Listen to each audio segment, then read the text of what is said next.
자, 대기업은요, 핵심 인재를 중심으로 운영돼요. 그럴 수밖에 없어요. 사람이 너무 많아. 그래서 누가 누군지도 잘 몰라요. 자, 그럼 대기업에서 보통 핵심 인재라고 하는 사람들은 어떤 사람들일까요? 다 그렇진 않지만 일반적으로는 기업에 처음부터 함께 했던 사람들일 확률이 높습니다. 주로 공채라고 얘기하죠. 이직하시는 분들 이거 잘 생각해 보셔야 돼요. 내가 그냥 부품으로만 돌아가다 말 것이냐?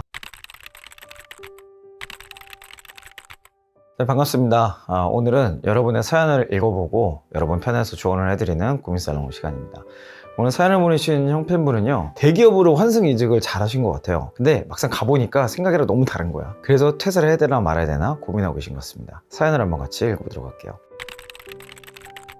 안녕하세요 형님, 저는 인지도도 높고 탄탄한 중견기업을 다니다가 만 4년 대리 승진을 목전에 두고 대기업으로 이직했습니다. 신입 시절 가보고 싶었던 기업이기도 했고 업무를 확장시킬 수 있다는 점과 대기업이라는 이력을 쌓아볼 수 있다는 점에서 정말 많은 고민 끝에 이직했습니다. 그렇게 대기업을 왔는데 이곳은 중소기업보다도 동네 슈퍼보다도 더 주먹구구식으로 운영됩니다. 표준 문서나 명확한 절차도 없고 기존 근무자들이 대거 퇴사하여 업무 히스토리도 없는데 심지어 문서 공유 프로그램조차 보안 문제로 없습니다. 이전 회사라면 매뉴얼을 제가 직접 만들고 적극적으로 건의를 했을 텐데 이곳은 일개 실무자는 목소리를 낼 수 없는 분위기이기도 합니다. 전 직장에서는 일 잘하기도 인정도 받고 평가도 매우 좋았는데 대기업만큼은 자금 톱니바퀴 하나로 전락할 것 같아 씁쓸합니다. 이전에 혼자 하던 일을 수명이 들러붙어 업무량은 줄었는데 사공이 늘어나 일은 진척이 안 되는 기분이고 게다가 함께 일하는 동료들도 어차피 이렇게 해도 다 소용없다, 결국은 윗선 말에 다 바뀐다 하는 묘한 무력감이 있습니다. 페밀리즘을 중시하던 중소 중견기업과 달리 이곳은 팀장도 따로 직원을 불러내어 다른 직원을 까내리면서 너에게는 다른 기대를 한다는 식으로 경쟁 구도를 불어넣습니다. 동기부여는 갈수록 떨어지는데 원래 대기업이 이런 건가요? 3개월 만에 퇴사하면 커리어만 망가질 것 같고 주변 시선에 쉽사리 퇴사도 못하겠고 또 나는 대기업형 인재는 아니었나는 생각에 자존심도 상합니다. 멀쩡히 다니던 전 직장을 그만둔 게 후회됩니다. 네, 이렇게 사연을 좀 보내주셨어요. 많은 분들이 대기업을 환승 이직의 최종 목적지로 생각하셨는 것 같아요.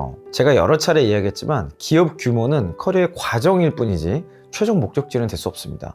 오히려 대기업 다음의 커리어는 가장 작은 기업인 스타트업이 될 수도 있어요. 그래서 오늘 형팬분의 사연을 들으면서 대기업으로 이직을 준비하고 계시는 분들이 꼭 아시면 좋을 만한 몇 가지 포인트를 짚어보려고 합니다. 첫 번째는 대기업에 가는 게 진짜 여러분의 커리어에 도움이 될 것인가? 라는 질문이에요. 자, 여기에서는요, 핵심 인재라는 개념을 이야기를 해봐야 됩니다. 사실 대기업에 가면 좋은 점이 여러 가지가 있습니다. 아무래도 사람도 많고 또 지식들도 있고 이미 시장에 선점했던 것들도 있고 좀 일을 편하게 할 수 있는 것들은 분명히 맞죠. 근데 앞서 우리 형팬분의 사례처럼 오히려 적응하기 어렵고 거기에서 어려움을 겪는 경우들이 종종 있어요. 아마도 우리 형편분이 다니시던 이전 직장이 탄탄한 중견기업이었기 때문에 그런 것 같습니다. 탄탄한 건요, 나름의 이유가 있어요. 탄탄하다는 것은 나름의 노하우가 응집되어 있고 그 노하우를 기반으로 성과를 내고 있는 회사라는 뜻이겠죠. 근데 대기업이라는 곳이 모두가 그렇지가 않거든요. 대기업도 어떤 곳은 탄탄할 거고 어떤 곳은 탄탄하지 않을 거예요. 이런 차이가 있다는 것을 기억하시고 이직을 해야 되는 겁니다. 아무리 대기업이 네임밸류가 좋아도 내가 있던 산업과 직무나 그 영역에 탄탄함이 없다면 대기업은 사실은 큰 의미가 없는 대기업일 수도 있어요. 자, 근데 이것보다 더 중요한 건 뭐냐면 대기업이 운영되는 인력 운영 체계입니다. 대기업에 근무하면서 커리어상으로 뭔가 의미를 찾으려면 남들이 경험해보지 못하는 기회를 받으셔야 됩니다. 이 기회 때문에 대기업을 가는 거예요. 작은 기업이나 중소기업에서는 경험해보지 못했던 그런 차별화된 경험들, 아무래도 규모가 크고 좀 더 복잡성이 있고 또는 글로벌 네트워크를 활용해야 된다든지 이런 내용들 때문에 대기업을 커리어의 한 축으로서 보게 되는 거죠. 그런데 대기업을 막상 가봤는데 그런 내용들과 전혀 상관이 없다 라고 한다면 사실상 커리어의 발전으로서는 큰 의미가 없을 수도 있겠죠. 대기업에서 이런 기회가 될 만한 일이나 프로젝트에 누구에게 기회를 주는가, 사실 이 부분에 대해서 우리가 생각해 봐야 될 포인트가 있습니다. 자, 대기업은요, 핵심 인재를 중심으로 운영돼요. 그럴 수밖에 없어요. 사람이 너무 많아. 그래서 누가 누군지도 잘 몰라요. 심지어 몇 명이나 있는지도 정확히 모르는 경우가 많아요. 그 인사팀도 수시로 이걸 틀리는 경우가 있어. 인사팀도 물론 시스템을 보면 나오겠지만 그 시스템을 계속 업데이트하고 이런 과정에서 오류도 있고요. 어떤 사람이 있는지 정확히 파악하지 못하는 경우도 많아요. 이거는 규모에서 나오는 복잡성 때문에 어쩔 수가 없는 거죠. 자, 인사팀보다도 리더십들이 직원들을 잘 모르는 경우가 많습니다. 그러다 보니까 신뢰라는 거를 만들 시간적 여유나 관계적인 측면이 없어요. 기본적으로 대기업에서는 사람을 바라볼 때 기본적으로 불신과 검증의 대상이지 신뢰의 대상은 아니에요. 너무 많은 사람들이 있고 너무 많은 어려움을 이미 겪어봤거든요. 그래서 대기업 인사팀이나 리더십들과 제가 교류를 하다 보면 이런 이야기를 진짜 많이 합니다. 야, 이렇게 사람이 많은데 일 시킬 사람이 없어. 어떻게 하지? 저한테 이런 질문을 많이 해요. 뭘 어떻게 해. 사람 잘 찾아보면 그 안에 이미 있는데. 이거는 대기업의 규모와 이 이해관계, 복잡성에서 결론적으로 만날 수밖에 없는 그런 어려운 점 같아요. 그러다 보니까 스타트업을 포함해서 다소 좀 작은 규모에서 주도적으로 일했던 분들이 대기업에 가는 순간 그것도 실무층으로 갑자기 들어가는 경우에 이런 어려움을 겪을 수가 있습니다. 이거는 규모 그리고 복잡성 때문에 파생되는 어쩔 수 없는 문제와 과정이라고 인식하셔야 될 것 같아요. 자, 그럼 대기업에서 보통 핵심 인재라고 하는 사람들은 어떤 사람들일까요? 다 그렇진 않지만 일반적으로는 기업에 처음부터 함께했던 사람들일 확률이 높습니다. 주로 공채라고 얘기하죠. 뭐 지금은 이미 수시책으로 많이 바뀌었지만 어쨌든 커리어 시작을 여기서 또는 비교적 어린 나이 어린 연차에 이 기업에서 시작했던 사람들 중에서 고를 확률이 매우 높아요. 이직하시는 분들 이거 잘 생각해 보셔야 돼요. 내가 그냥 부품으로만 돌아가다 말 것이냐?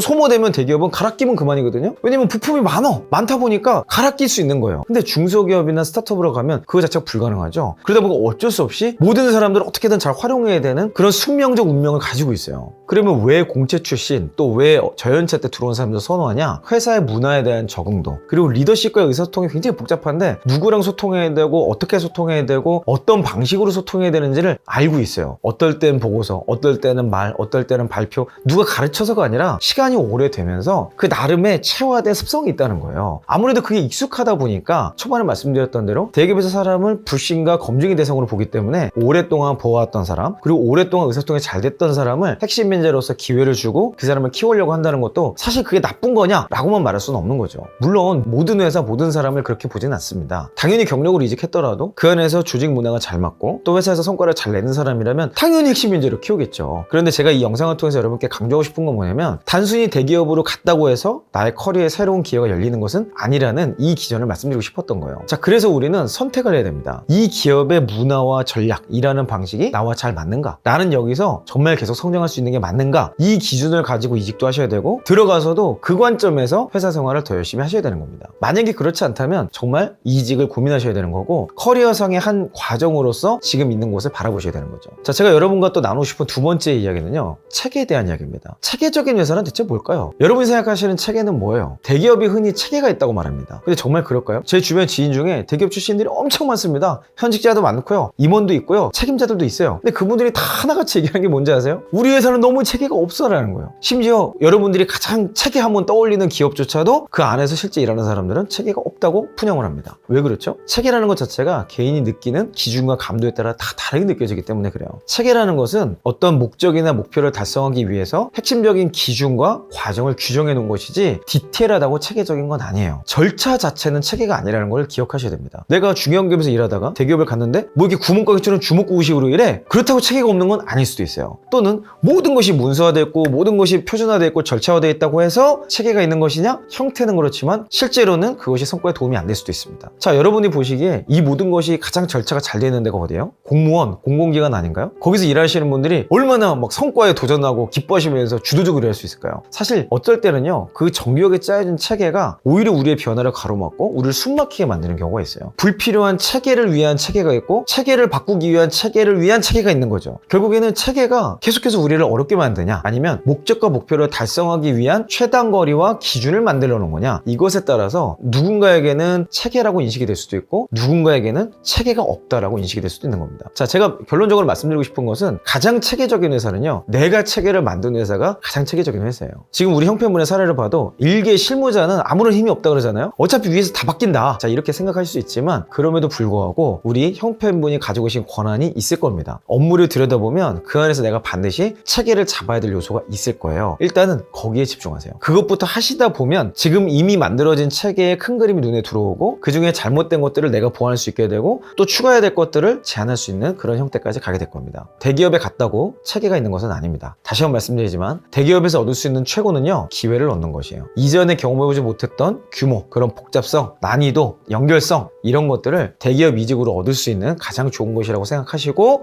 이직을 준비하시면 좋을 것 같습니다. 자, 이 내용들을 마무리하면서 그래서 우리 형편분에게 마지막으로 이렇게 조언을 해드리고 싶어요. 지금 당장 퇴사는 이른 것 같습니다. 3개월밖에 안 되신 것도 좀 걸리고 지금은 일단 적응 기간이라는 사실을 기억하시면 좋겠어요. 지금 고민이 그거잖아요. 나는 대기업형 인재가 아닌가 봐. 그것 때문에 자괴감도 든다고 하셨는데 대기업형 인재는 따로 없습니다. 그냥 거기에 잘 적응하고 거기에서 성과를 내는 분들이 대기업형 인재인 거예요. 이전 직장이 아무래도 많이 떠오르실 거예요. 탄탄한 중견기업이었다면 나름의 문화와 일하는 방식, 전략들이 다 있었을 거예요. 근데 대기업은 지금 그게 없는 회사가 더 많습니다. 아무래도 시대가 바뀌고 기술이 바뀌고 코로나나 4차 산업혁명에 따른 라이프 스타일의 변화를 못 따라가는 기업들이 더 많아요. 외형은 대기업이지만 실제로 그 안에는 혼란스럽고 정신없는 경우가 많기 때문에 너무 비교하기보다는 이미 이동을 하셨잖아요. 그러니까 비교보다는 다른 점이 있다라고 인식을 하시고 이 기간을 잘 적응하시면 좋을 것 같습니다. 자, 그곳에서만 배울 수 있는 점을 찾아서 거기에 도전하시는 새로운 커리어를 만드는 형편분 되셨으면 좋겠네요. 네, 저는 앞으로도 여러분의 고민에 대해서 여러분의 편에 서 있는 인사팀장으로서 조언을 해드리도록 하겠습니다. 아래 더보기라는 링크로 여러분의 고민을 자세하게 보내주세요. 네, 저는 다음 영상에서 더 여러분께 의미 있는 내용으로 여러분의 커리어 완성에 함께 하도록 하겠습니다. 여러분 화이팅 하세요. 이상 이영이었습니다.